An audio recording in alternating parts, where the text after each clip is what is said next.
Kagimat, ito yung aklat ni Dato Mamatuon, mga kagimat, na maraming kumuha, maraming nagsabi na proven and tested ito, at maraming gustong nagtatanong kung available pa ba. Kunti na lang natira, mga kagimat, at saka napakaganda ng laman na to. Sulat kamay to, mga kagimat, makikita mo, sulat kamay, at napaka-unique nito, at walang kapareho, kasi gamit ito na kinumpile simula nung unang panahon. Though merong mga orasyon na meron sa iba, pero ang nito kabuuan is compilation ito, mga kagimat, sa mga tunay na mga antingero, na mga proven and tested, na pinili lang talaga yung nagamit na, tested na, isinulat. Anong laman ito? Ang laman nito ay mga orasyon pang dipinsa. Si Dato Mamatuon yan, mga kagimat, si Dato Mamatuon. Pang dipinsa sa sarili laban sa mga kasamaan. Tulad ng mga kalaban ninyo, kabal, kunat, lihis, bala, at saka Panipas. Panipas, sa Bisaya pa, panipas. Mayroong pabalik ng bala doon sa bumabaril. Sumbalik. O sa Bisaya, sumbalik. Mayroong mga kaligtasan para sa mga sitahan, kaligtasan sa habulan, kaligtasan sa mayroong humahabol sa iyo, mayroong masamang tao na haharang sa daan, mayroong mga taong gusto kang paslangin. Panggirero talaga yan. Panggirero talaga. At saka kung mayroong masamang tangka, hanapin ang bahay mo sa oras ng gabi, hindi makikita ang bahay mo. Bali tagulilong.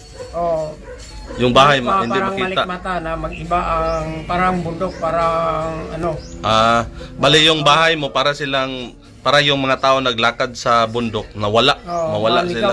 Maligaw sila. Hindi nila matuntun ang bahay mo. So meron na nagamit yan noon? Meron, marami. Ang karamihan nito nagamit noon ay mga sundalo, mga kapgo, mayroong mga pulis. Kasi ginamit nila. Operation sila sa bundok, sa mga kuhan. Hindi sila mahuli. Hindi sila mahuli. Na-rebuilde. Yan ang kanilang mga... Meron na ba yung paano paandarin ang mga orasyon sa loob niyan? Loob na, kumpleto? Mga prayer nila? Kumpleto ng prayer nito. Ang kumpletong set ng prayer, hindi... Nandyan?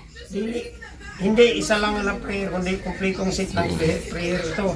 Kahit yung mga kagimat, lahat ng kumuha ng gamit ko, orasyon ko, nandyan ang malakas na uri ng prayer. Yung binigay ko sa mata, basic, pero pwede na din yun. Pero gusto nyo mag-level up yung antas ninyo, nasa aklat na yan ang mga sikreto. Para gusto mo mag-level up. Yung mga taong gusto, mahilig, magkuha ng maraming orasyon, maghanap, palagi naghahanap, nandito na yan. At saka hindi kayo magsisiyo, kasi ang lahat ng mga orasyon dito ay tested na sa ginamit na ito lahat, kasi compilation ito, hindi ito katulad ng iba na buong libro. Kung mayroong na-testingan dyan, konti lang ang mga orasyon natin testingan, hindi ang buong libro. Pero itong nilaman nito ay tested sa Bisaya lahat na tested. Pinili ito ang lahat ng mga tested na mga orasyon ay pinili at saka inilagay dyan. Maganda kasi pala itong aklat. mga laman nito sa matagal na panahon na ipon ko ito, kasi ang iba kong mga kaibigan, mga kasama ko sa grupo, meron silang inipon na mga orasyon at saka tested. Ibinigay nila sa akin ang iba. Kaya nandyan ang ibang mga leader na ibang grupo na kaibigan ko, ang kanilang mga sabi sa Bisaya, mga pambato nila na orasyon nandito. Nandyan, sinulat mo. Sinulat ko dito. Kasi para handwritten, di ba? Handwritten ito. Handwritten. Handwritten ito. Ginawa ko ito ang sa backpage. Ang backpage niya, merong sulat dito. Sa bandang likuran, walang sulat. Kasi ang makabili nito, kung meron siyang magandang orasyon, pwede niya dagdag ay isulat reference dito. Kung meron siyang notations o anong gusto niya imarka. For example, ilagay niya dito, ito na orasyon na tested na gamit niya. Pwede mo i-note dito para yung anak mo in the future, ma-take note niya, mabasa niya, ito ginamit ng papa ko. Oh, isulat mo dito sa yung kwan. Kasi kung mayroong mga anak ninyo o apo ninyo na makahawak nito kung sakaling mamatay na tayo. Oh, ang mga instruction mo ilagay mo dito. Maganda.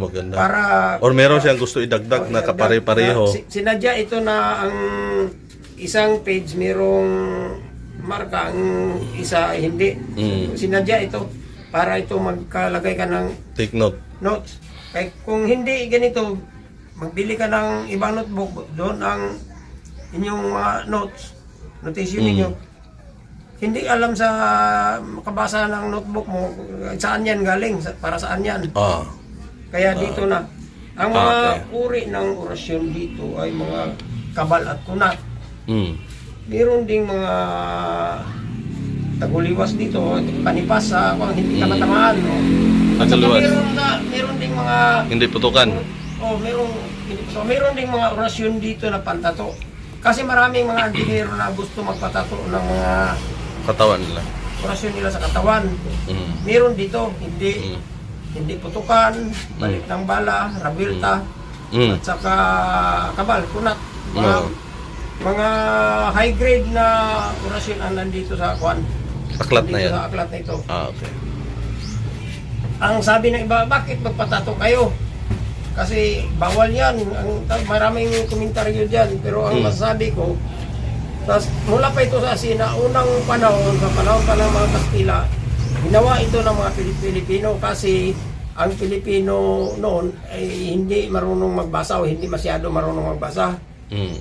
Kung emergency, baka hindi nila hindi sila makausal. Andar ko sa andar yun kasi naitatak na sa katawan nila eh. Okay. Yan ang primary purpose, itatak sa katawan. Kapag kahit hindi ka makausal, kusang andar na yan. Yung mga pantato dyan, nagamit na din yan. Oo, gamit na ito. Hindi ito ibutang dito, ipantato sa katawan kung hindi. Kahit ikaw may tato, di ba? Kahit ako meron akong tato dito sa dibdib ko. Kaunti lang inilagay ko, meron din sa bandang likod ko. Kunti lang din kasi para sa akin, tama na to. Hindi man ako sundalo. Hindi ko na lipusin ang katawan ko ng mga orasyon. Okay. Tama na ito para sa akin. Sibilyan ako, tama na ito. At saka yung mga estampita din mga kagimat, galing din sa kanya, siya din may gawa. Special din to na pagkagawa.